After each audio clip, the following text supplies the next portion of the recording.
So I uploaded a video yesterday, 23rd of February, where I wanted to try and start explaining all this madness. I started off speaking about David Conan and basically the promoting that the friend request that he sent my wife was actually a fake profile, that this is what was being pushed. This is completely untrue. I actually spoke to my wife about it and she couldn't believe it, and she might be willing to speak on camera about it and just to kind of clarify things. Because I think it's important to see which one of us is actually lying, either him or me. And if he wants to come forward and say when this fake profile started being spread, and I'll come forward and I'll answer him and I'll provide documentation. And my wife can explain to you when both of us sat down and went through your page, and I read all your bio and I went down through, so it was 100% your profile. But it's just another form, more or less, of gaslighting me, trying to deny it, trying to intimidate me, which is going on through Sinn Féin, as they're up to their neck in this. And as usual, when it comes to your actions, as we see, which are up to our comments, Sinn Féin failed to address that. They failed to address other issues, and basically here we are. So I or myself don't take too kindly with your bullshit of spreading that it was a fake profile when it was 100% not a fake profile. It was just you trying to cover your arse as usual. At the end of the day, did you send my wife a friend request on the same day that we actually had a conversation where I was trying to point out corruption? And the answer to that is yes. Did Henry Halligan print off private emails that was addressed to somebody else that had your name mentioned and passed back? The answer to that is yes. Were you held accountable for your up-the-rack comments by Sinn Féin? The answer is no. You got your actions covered up by Sinn Féin, because this is what they do. They don't deal with any kind of negativity in the party, unfortunately. Was there a campaign set up from there, literally up to present? So you're talking from what, 2016 up until 2023, was there a campaign put in place to try and harass and intimidate me in an effort of keeping me quiet? Yes, there is, 100%. What I'm actually going to do, and I'm trying to recap the video yesterday because there's some points I forgot to mention. I just want to address them. I also spoke yesterday about my ex, how she done the whole media gauntlet on radio, newspaper articles, podcasts, promoting her so-called hair kind of program recovery, which I don't really have an issue with, because I suppose there might be some good come out of it. But I spoke about how we were in this Bahoy and how this Waterford psychologist was eager for her to invite her hair students into this kind of religion thing. And basically that's what it was being used to. She had the hair connections, and there was the link there between the working class people and the upper class people, and I've spoken about this as crazy as it is, but that's basically what it is. And then my ex is going around and she's promoting herself, despite the fact there's loads of lies in it. But she's promoting that she's working for Tussle as well. Why would Tussle be backing her, realistically? Unless what I say is true. But anyway, she went down to a podcast, as I said, in October. The Two Johnnies in Cork was a pretty famous podcast, speaking on mental health and all that, and talking about our hair program. And as usual, she used the opportunity to slander me and kind of libel me and attack me. That's the usual kind of, this is 9 years of this person who can't let go of the relationship, who's very quick to say that I can't let go of the relationship. But to cut a long story short, I said it was in the hands of someone else, which it was. And the podcast rang this person last night and said they apologised and they were going to take down parts of the podcast and they were going to give me a written apology. So I'll update all that when it does kind of happen. I forgot to mention then, in 2013, when I moved out for a couple of weeks there in Tramore, away from my ex, we had a parent agreement drawn up by both of us, and I took the kids 6 days a week, and this was signed by both of us. Obviously, she left all this out in the podcast because she had to paint a very nasty picture of me in the podcast, which is what she done. I also forgot to mention how in Ashery, in 2008. We were actually set up by someone from Waterford. He was a man from Waterford. His sister lives in Spring Gardens. She's one of the people that spread this kind of sexual slander. But people on the outside look at it as like she's just going to some random neighbour, but like she hasn't. She has connections to me ex. As I said, it was her brother who set me and me ex up in Asheri in 2008, and I'll get to all that, like, because I'm trying to keep it all in the timeline, being honest with you. I forgot to mention also how I reported the tutor on Tramore who was inviting students up to his house to this Baha'i religion, which his wife was recruiting for. I told you this, she was a psychologist in Waterford, Tusley. I reported that, and I reported in 2016, sorry. And I was told then in 2020 that the person I reported that to was actually friends or acquaintances with the person I was alleging, which was the husband, Pat Carey, was the tutor.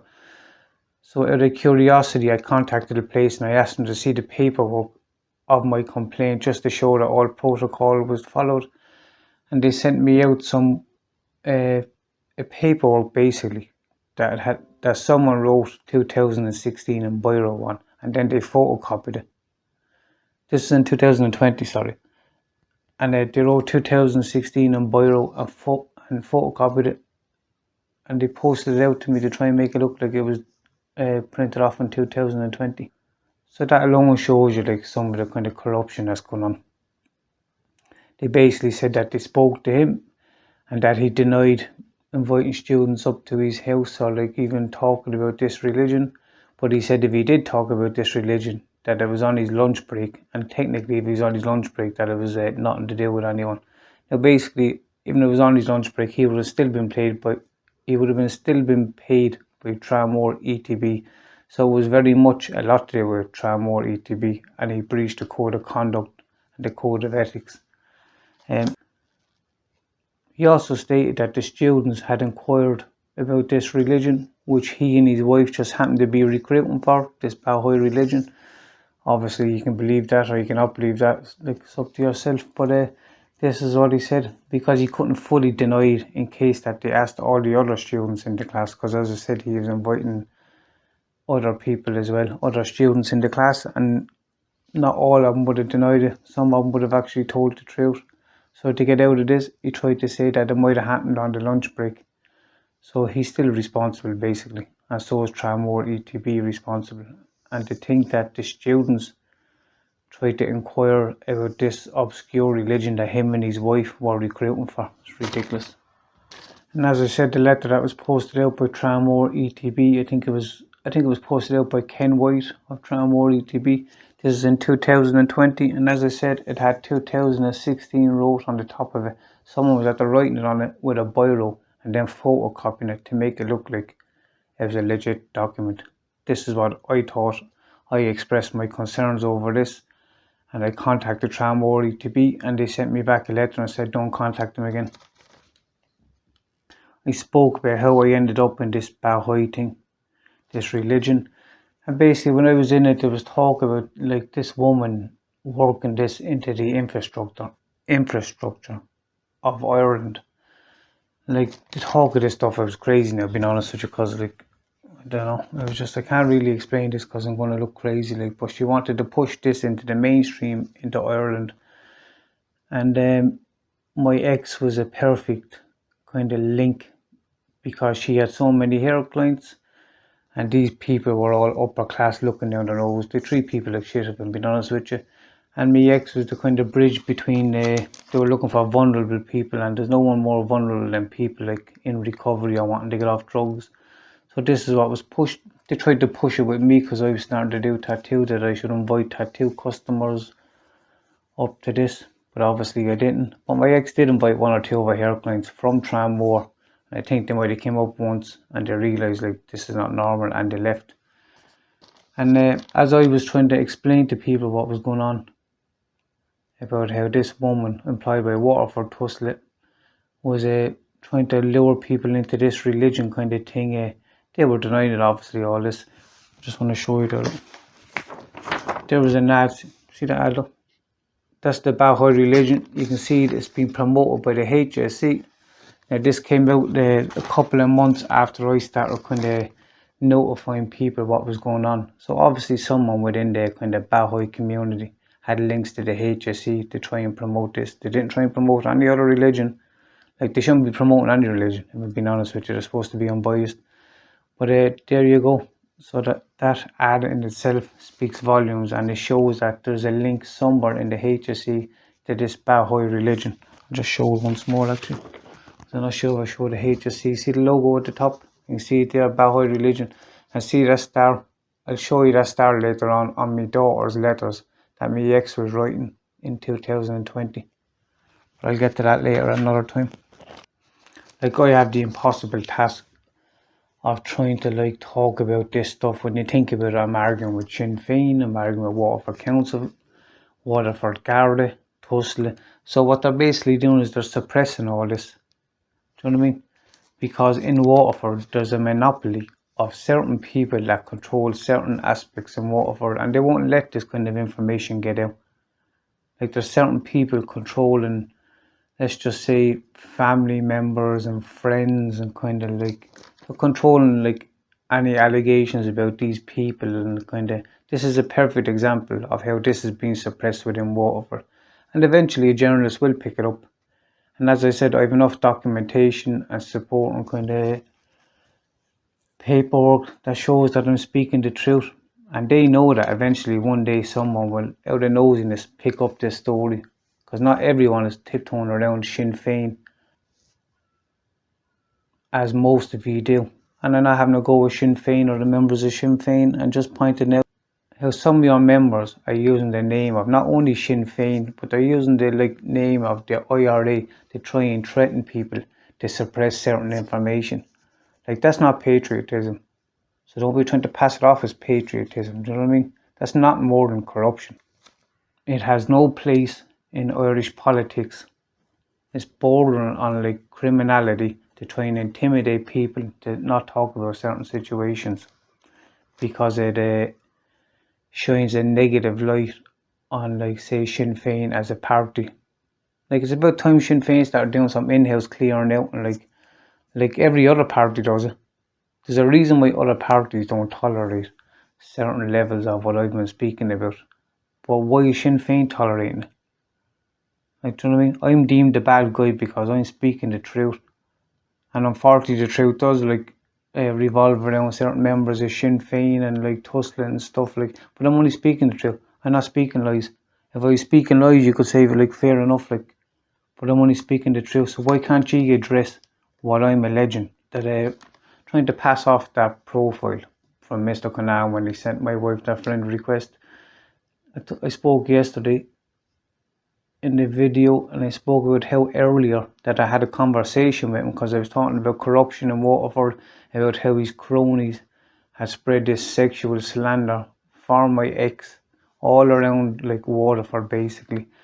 And he basically said there was nothing he could do. He gave me a polite kind of F off when trying to curb down on the bad language there. And then later that evening, he sent me wife the friend request, and I went through his page with my wife because I was going to email him back, or sorry, I was going to message him back. And it was actually my wife who talked me out of it. So I went through his page, so it was 100% a real page. And my wife, she might actually talk on camera, I'm not sure, but she'll explain it herself. Unlike me ex in a podcast there and out in the two Nordies there, I'll address all of this. I won't leave certain parts out to make myself look kind of like better in the eyes of the public, which is what she's doing. She's fabricating her past. Like, this is a woman that can't even like tell the truth about when she came out of Ashery. She's using my date. Like, as I said, there's the date there, the 28th of the 808. She came out 2 weeks later, I think. So like, this is the kind of person that I'm dealing with. And in my next video now, I'm going to talk about like the year and a half that I had to go through courts with her, where I was eventually awarded the kids every second weekend, and she just broke all the orders in court. But she left all this out of the podcast as well. But as I said, anything I said has paperwork to prove it. And I just wanted to do a recap on the video that I done yesterday, because there were some things that I forgot to bring up. Like, she appeared on that podcast to promote her hair stroke recovery kind of business that she set up, supported by Tusla. I pointed out the connection between her and Tusla and this psychologist, and for some reason I ended up being spoken about on this podcast now. I mean, this is an ongoing thing. I'm trying for years to get away from this woman. And whereas there might be some good in the whole recovery of the hair, I think people fabricating or trying to clean up their image and attaching themselves to charity events or charitable events needs to be called out, because in Waterford there's many people, as you know, I've spoken about this, that are linked to a local charity. And even though I think there's one or two people being pursued by the Gardaí, so I won't really kind of go into too much on that, but I believe the people who cover for these people should also be held accountable. They're just as bad as this person. But in order of doing that, you would open up a whole tin of worms, if I'm being honest with you. So I'd imagine it's going to be played down. So my next video now, I speak about the goings on in court, which began in 2015 and actually went into 2016. And this will blow you away, the corruption and how I was misled. And you will have to hear this, honest to God, just even just to hear it, just to find out what actually goes on in these courtrooms and what has gone on and why they're so desperate to keep a kind of lid on it. I'd imagine it's probably going to take me more than one video. It'll probably take me 2 videos to explain. There's been so many events regarding all of this and so much attempts to provoke me and kind of blatant lies by my ex, and I'm going to talk about it. So basically it's just a recap on my video that was put up yesterday, the 23rd Thursday in November. This is the 24th Friday. So I'll update my next video there now. I'll begin explaining the ongoing issues in court, which I started all legal proceedings. This is something my ex also left out in the podcast. And I'll start explaining all of that, and I'll update the two Norries apology. And I think I'll just leave it at that anyway. So thanks.